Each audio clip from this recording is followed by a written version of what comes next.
আসসালামু আলাইকুম ওয়া রাহমাতুল্লাহি ওয়া বারাকাতুহু।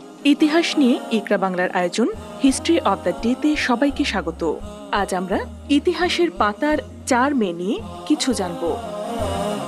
১৬২৬ সালের এই দিনে ডাচ অভিযাত্রী পিটার মিনিট ম্যানহাটন দ্বীপে প্রথম ইউরোপীয় হিসেবে পা রাখেন, যেখানে আজকের নিউ ইয়র্ক শহর অবস্থিত। ১৮৮৬ সালের আজকের দিনে শিকাগোর হে মার্কেটে বিশাল শ্রমিক সমাবেশে মার্কিন পুলিশ নির্মম নির্যাতন চালায় এবং ৮ জন শ্রমিক নেতাকে প্রাণদণ্ড দেয়। ১৯৪৫ সালের এই দিনে জার্মানির ন্যাশনাল সোশ্যালিস্ট পার্টি বা নাৎসি পার্টি আনুষ্ঠানিকভাবে বিলুপ্ত হয়। ১৯৫৮ সালের আজকের দিনে লেবাননের তৎকালীন প্রেসিডেন্ট ক্যামেলি শেমোনের শাসনের বিরুদ্ধে দেশটিতে ব্যাপক গণবিক্ষোভ ও গৃহযুদ্ধ শুরু হয়।